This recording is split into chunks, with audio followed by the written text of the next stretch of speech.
last words I breathe.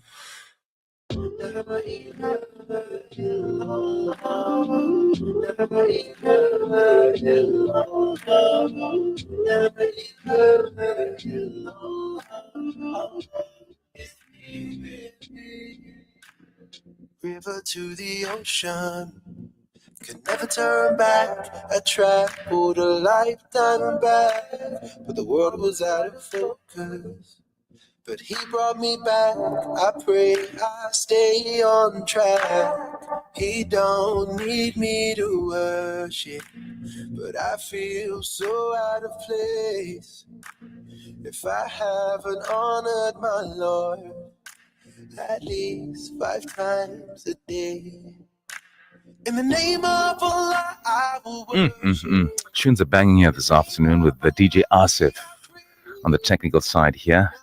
If you've just joined us, Assalamu alaikum wa rahmatullahi wa barakatuh. Listeners, great and small, welcome to the social network right here on Radio Ansaar 90.4 FM, 105.6 in the Pietermaritzburg area. We are broadcasting live from our station here at 207 Western Overport. This is the show, your joyful function for trending tales, for witty wisdom and spiritual upliftment. It's Thursday, which means it's Friday Eve. So let's brew some insight stronger than yesterday's coffee and lighter than your social media feed. So what is trending today? You might ask. Lots of things are happening. We've got an interesting interview with Mr. NAREDH Ganesh, party leader, political commentator, political activist as well, and just a man who wants to be vocal about certain things, putting the government and municipalities on the right path of Al-Mustaqim. The righteous path, that's what you want. Alhamdulillah. We'll also be chatting to Sister Sue Wariawa, who's coming into studio just after 4 p.m. news to discuss something exciting happening this weekend in the side of the riverside. That's where it's going to be jumping this weekend, because it's also month end, which means that you're getting paid today, isn't it? So this weekend you're going to be a Lani. So if you catch me anywhere, pull me aside and say, Zahir, here's a little present for you. There we go. Put it in a brown envelope. I think that's a culture here in South Africa, isn't it? Or a mineral. That could work as well. Alhamdulillah. What's trending today, you may ask? Well, based on Twitter or X trends in South Africa, hashtag Vodacom, discussions around service and pricing issues are stirring user gaps. Hashtag You Belong, a heartwarming campaign around community inclusion, which is very, very crucial. I think we need to start that in our community. Also, hashtag African Bank, trending for updates on loans, rates, and accessibility. And then we also have Budget Boza, which is a local chatter about national budget leaks and proposed savings. Yeah, so we'll talk more about that maybe during the course of our Mr. Ganesh interview. Riddle for this afternoon, if you want to get those brain cells activated. It says here, I'm white when I am dirty and black when I am clean. What am I? I think this is an easy one. So let's see who can get this one right very quickly. Maybe wrong answers will be something that I also propose as well. Let's see how creative you can be on 0609041056. Let's see what's happening with some local and international headlines here today. South Africa seeks urgent trade deal with the U.S. South Africa is offering tweaks like LNG imports and poultry regulation changes to avoid a looming 30% U.S. tariff endangering up to 100,000 jobs. In modern terms, avoid self-harm in all emotional or spiritual forms. So let us make dua and have sabr for these support systems, and hopefully they prevail. All right. We've also got some tip of the day, some winter wellness. I don't know if you're experiencing some cold. I actually invested in a heater last night. It was very cold. I actually left the house and I said, hey, to get myself a small little heater. So keeping it warm and tidy. But if you are prone to getting your hands and feet cold, then you can microwave your socks and gloves in the microwave for 30 seconds. A true story. If you're feeling a bit under the weather, you can add ginger, honey, or cinnamon to your tea for warmth and for that great immune boost. And if you want to also keep warm, keep one room cozy, close the doors, limit heating space to save both energy and nerves. Yes, because heaters can drain a lot of energy. So just keep it warm, and then and then body warmth is what keeps the balance there. All right, so there we go. So we wait for your answers coming through with the riddle, and that wraps up our opener here this afternoon. We have the pleasure and honor of welcoming back Mr. NAREDH Ganesh in studio with us here today, a political commentator, also political leader for NICSA. And today we're talking about fixing South Africa's drug supply waste and health system dysfunction. So what does this mean? Well, South Africa's health system is hemorrhaging not just resources, but also credibility, from the misuse and over-prescription of medication to stockpiles of expired drugs. Taxpayers are fitting the bill while essential post remains vacant. Joining us here, as mentioned, is Mr. NAREDH Ganesh to discuss this, who has raised the alarm bells on the unchecked mismanagement at public health facilities across the country. NAREDH, good afternoon. Welcome back to the airwaves. Good afternoon, Zahir, and good afternoon to your listeners. Awesome stuff. It's good to have you in here. And you've been scarce lately. What have you been up to? Planning the revolution. Planning the revolution. Give us a call. We also write here. We got the mic to help you, be vocal about it. But let's talk about our issues here this afternoon. What do you believe would be the root cause of this widespread drug wastage and over-prescription in public hospitals and clinics? Look, at the outset, I think it's important to understand that our healthcare facilities are there to provide healthcare, more especially primary healthcare, and it comes at a cost.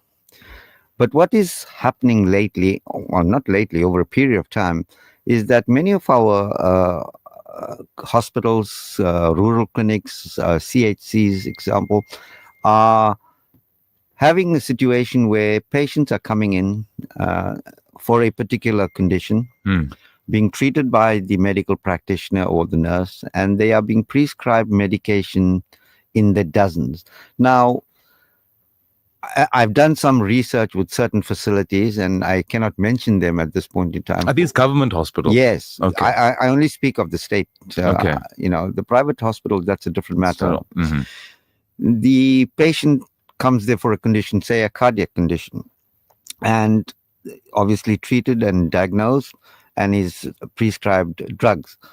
But what happens is the patient actually dictates to the doctor, I've got a pain in my left arm, and it might be legitimate, and there might be a requirement for it, but there's areas where patients are prescribed 20 to 25 items on a script. Sure. Now, that is a hell of a lot of drugs to be for one patient. Some might be ointments and creams and stuff, but be that as it may, it comes at a cost. And we must remember something in pharmaceuticals.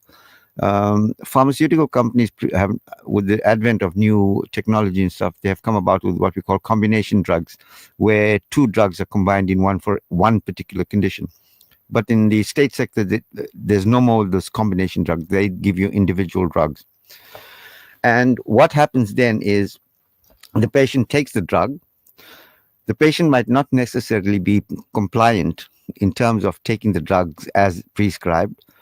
The drugs get laid to waste, and then they bring the drugs back for disposal. Now, you must remember, once a drug is released from a facility, it cannot be taken back and repurposed for another patient.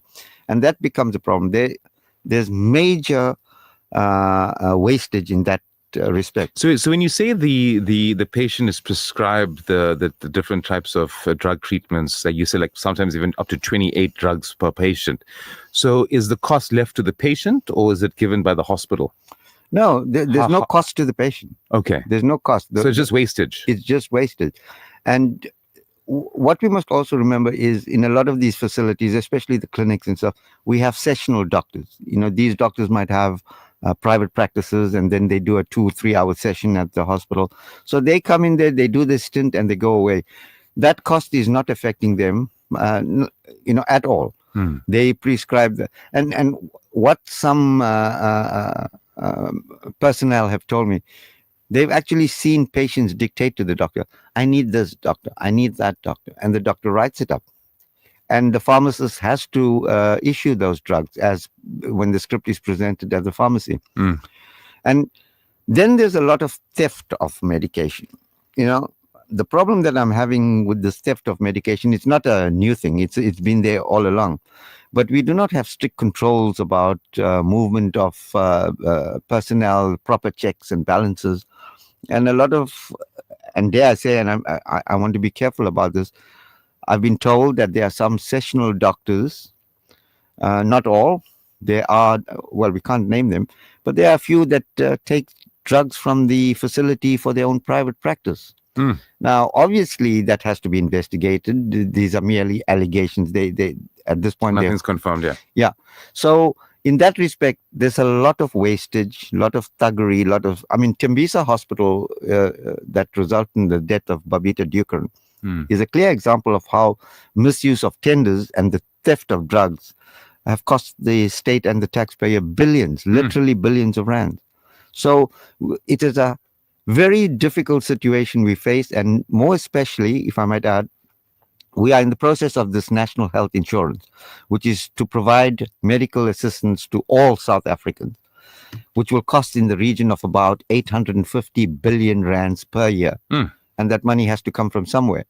And I was suspecting that increase in VAT was to try and create funds for the NHI. But if we are experiencing wastage like this, just on pharmaceuticals, leave the medical equipment that is damaged, stolen, misused in the facility. Because if you go to a lot of hospitals, you'll see beds lying aside, not being used. Actual medical equipment just laying waste. So there has to be stricter conditions, control, and the implementation. And that's where we stand with this thing. And I'm afraid it's a serious situation because it goes to the healthcare of the country, which is a very critical aspect of governance, you know. So based on your research, how did you sort of investigate this matter? Was it been uncovered by whom? Look, I do have a medical background, so I do understand how medical facilities work.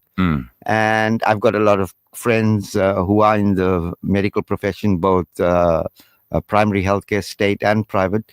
And when we have our little chats, and this matter has been raised a long time ago.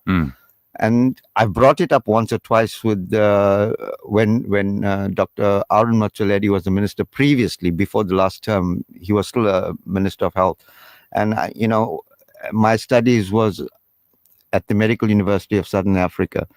And interestingly, the former Deputy Minister of Health, Gwen Ramagopa, was a colleague of mine at the university.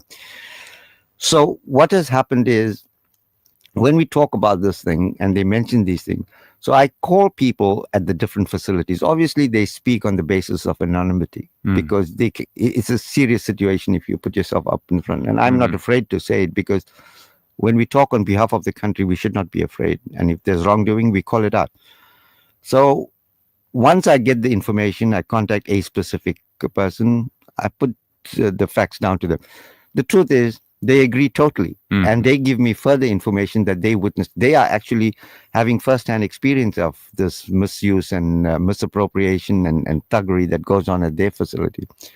And as a result of that, we don't have too much of oversight from the top. The minister and his directors general, and don't have that kind of oomph to say, let's go and take the bull by the horns.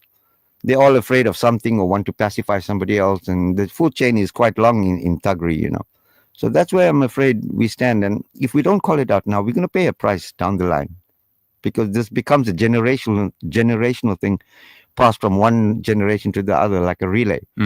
And somewhere along the line, the vicious cycle has to be stopped. Absolutely. Now, when it comes to situations like this, has this been reported? How does what's the next step for a situation like this to actually bring this to the fore? And obviously the necessary sort of authority should look into this, isn't it? Absolutely. But I must just add something just to get to that point. One of the things is, and many people who are listening who have been patients of state institutions will realize that quite often state facilities, pharmacies don't have all the drugs that are prescribed. And the reason for this is that the government does not have money to pay the suppliers. And once you don't pay the suppliers, they withhold the supply of medication, critical medication as well. And we have something called the EDL, the Essentials Drugs List. Now, this is a list of drugs that I'm not sure exact number now, but there's a whole list of drugs for different conditions on which is listed, from which the doctors must prescribe. Sometimes, like insulin, for example, at one time there was no supply of insulin. You know, okay, there were some other drugs that the suppliers didn't have the API, meaning the active ingredient to produce the drug. So that is not the government's fault. But the government is not paying at times.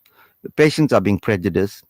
But then coming back to your question about what should be done and how the control has to happen, it has to come from the boss man. The boss man is the Minister of Health.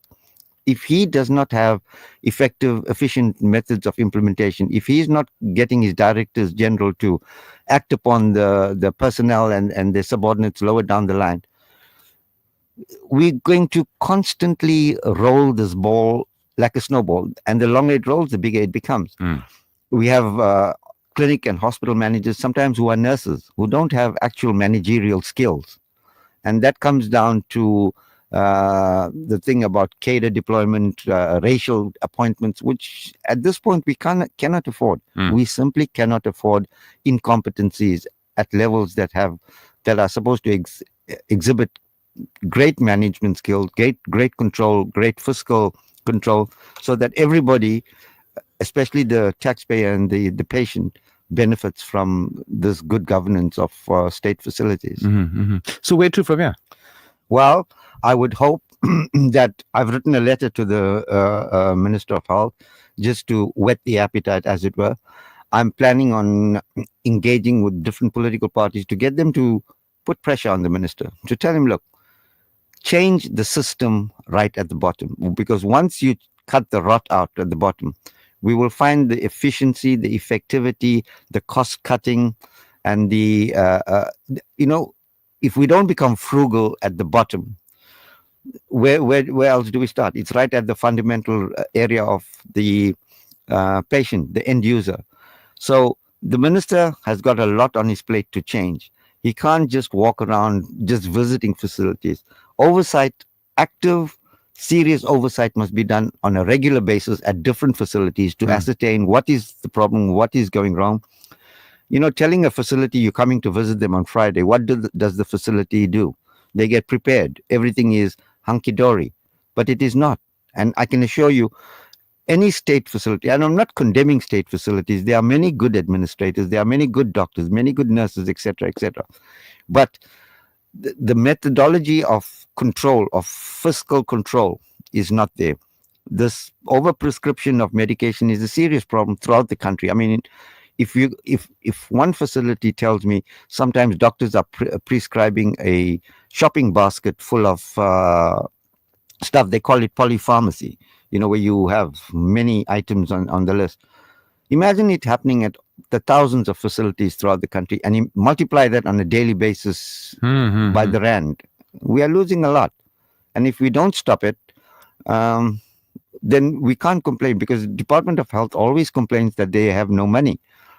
We have pharmacists and doctors and nurses sitting at home idle because the unemployment is due to lack of funds. The budget is not available. There is money, but it's mismanaged. It's mismanaged at the end of the day. At the bottom line is, if it's mismanaged, we've got to change that, and it comes from the top as well.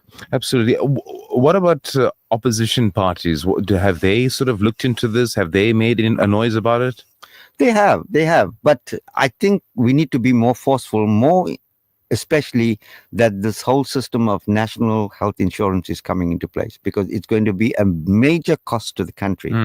And people are going to be frustrated, because a lot of people have this idea that national health insurance, I can be treated any hospital and stuff. The systems the government has tried this pilot studies of different hospitals. I haven't seen any report as to what they've found in these pilot hospitals. I think Prince Msheni in Durban is one of the hospitals. In terms of the departments, in terms of the equipment, in terms of the processes, procedures that happen there. So it would be important that whichever political party, the ruling party, the GNU, for example, there's a Democratic Alliance, who's a major part of they should actually get involved and push for answers, for change to happen. because the only way we can bring about any change Mm. is to activate change itself. Mhm, And if we don't, we will constantly be having these kinds of conversations, on a monthly, yearly basis as well. You were talking about funds. I think as of recent, you also mentioned something with the municipality sending R1 billion back to National Treasury. Talk to us about that. Yeah, now that's another travesty of justice. Each year, municipalities are allocated funds from National Treasury. And the reason for allocation of the funds is when there's a request made for different aspects in terms of, say, infrastructure development, et cetera, et cetera. And the eThekwini municipality sent back to Treasury over R1 billion. And yet one only has to look at the state of the municipality, of eThekwini, from Amkumas to Tonga to Cato Ridge, which forms the municipality. Our roads are in disrepair. Water is at a constant is a constant problem in terms of its outages. Street lights are on during the day. Robots and all of these things are working. Our traffic cops, for example, watch taxis ride pavements and stay slow. If we don't employ more enforcement and to enforce the laws, bylaws, and the ordinances of road traffic, correct the roads the way we. I mean, South Africa was once the breadbasket of Africa. I mean, how tragic. Fine, there might be an counter argument that it was in the apartheid era and blah, blah, blah. But let's forget that. We are 30 years on into a democracy where we were promised so much. And what are we getting? The frustration of people. Why are there so many demonstrations about where the government or the municipality of eThekwini has allowed the proliferation of informal settlements without proper provision for their ablution facilities, water, etc. And they have crowded formal suburbs. Now that becomes a problem. And yet we had R1 billion to actually help the municipality. And this municipality had to return it because they could not allocate it to the specific projects they had. They've had over 700 projects to handle. Work on, yeah. And they didn't. And it's troublesome for us as citizens that anytime there's funds available, we do not use it and then cry foul as to no funds. So the mayor, the city manager, the councillors, everybody needs to take a rap for this.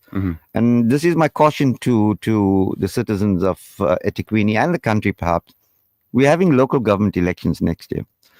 And if you put in people there who are just going there as career politicians or wanting to earn a salary, we'll be again sitting talking about the same thing, because we need people to be truly committed to the service of the people, to the service of the country, and to ensure service delivery occurs, We have one of our listeners saying, Salam's team, when we speak up, our voices go unheard, and we who want to make the change can't even get employed. I had written to the pharmacy director of KZN Implementation to implement a new system of efficiency in pharmacy, but the meeting was never held and no response was eventually received.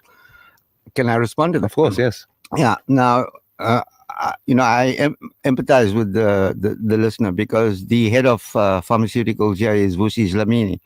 And I haven't met him personally, but reports from all over, makes it like he's quite an arrogant character. He does not give you a good listening ear. Time of day, yeah. And as pharmaceutical head, he should be also at the bulwark of change, but he is not.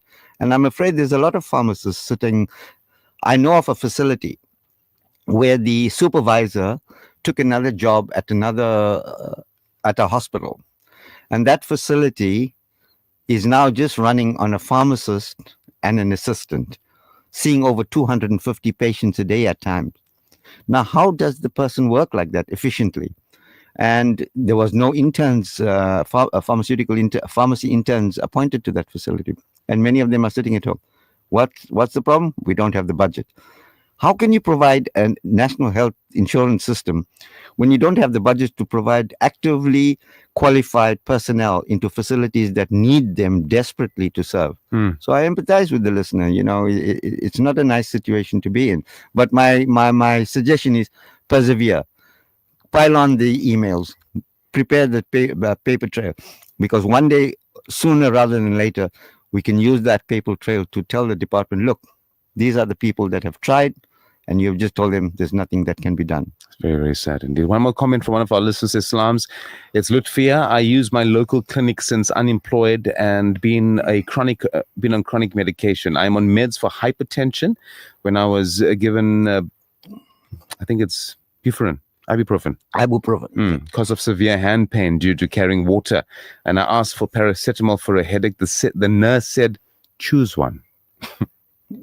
Sad situations. Well, but it just reiterates what you're trying to say, that there's no... Yeah. Well, there's a plus on that. They're not giving them both, Choose one.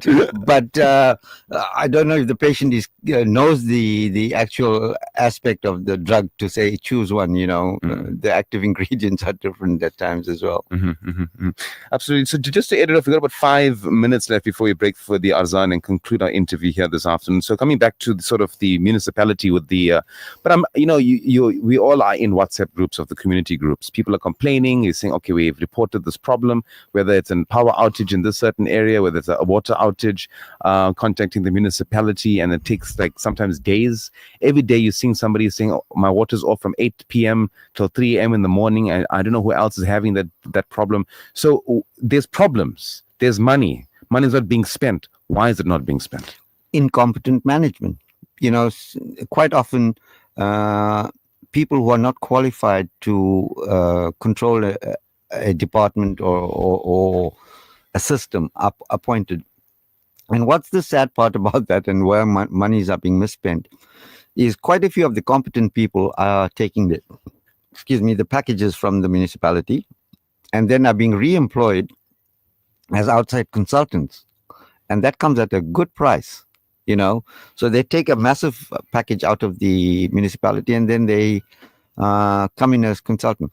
But more importantly, why aren't actively or competent qualified personnel used to redefine, to redirect all the incompetencies that have caused us to be in the situation that we are? It has to have someone who is not afraid, who has no political affiliation to controlling the municipality, but only in the interest of service delivery. And that is the difficulty that we will be facing even after the next election, unless the people make their voices heard. They need to question the people that are planning to stand for elections. They must.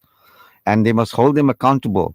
You see, the sad part about our electoral system is it's very difficult to remove a non-contributing or a non-performing councillor. Because firstly, the party generally, an elected councillor will not be removed because it's a costly aspect to run a by-election, and there's a possibility they may lose their by-election. The city manager, who is the next step to be informed about incompetence or non-performance, is very reluctant oftentimes to take action. And then it has to go to the MEC for COCTA. That's another long process. And by the time you get him off or get the person before a hearing or whatever the case might be, it's time for the next election. And then we lose the competency of someone who is dedicated and want to commit. It's very easy for me to say that they are non-performing councillors, because there are some very efficient councillors, and we cannot detract from that fact. But they are not as many as the 200 plus that we have in the Etiquini municipality. I mean, it's a bloated municipality. 200 plus councillors is a hell of a lot okay, it's a metro, but be that as it may. If we don't change the whole system, like we got too many ministries in government that serve very little purpose, they could be combined and stuff, but then we will lose jobs, cadres will be on the streets, crime will increase. It's a whole cascading effect that will change the whole system that's been structured. So they place themselves in that structure, so it's unfortunate. But if just say for you, if you were in power, well, if you were given the power of guidance in a situation like this, what would be your steps? Firstly, I would attempt to get somebody or whoever is going to be guiding or controlling the system, like a minister, to be actively involved in the ministry, not be a ivory tower pen taker. He has to be involved, hands-on. The moment you be hands-on, you see it firsthand, you make the changes. Because if you don't have the competency to understand something, okay, Dr. Arun Matsaledi, for example, in health, he's a medical doctor, so he knows medicine, but does he know administration? There's a different world, there's a lot of people who are managers at hospitals, clinics. They are not capable managers.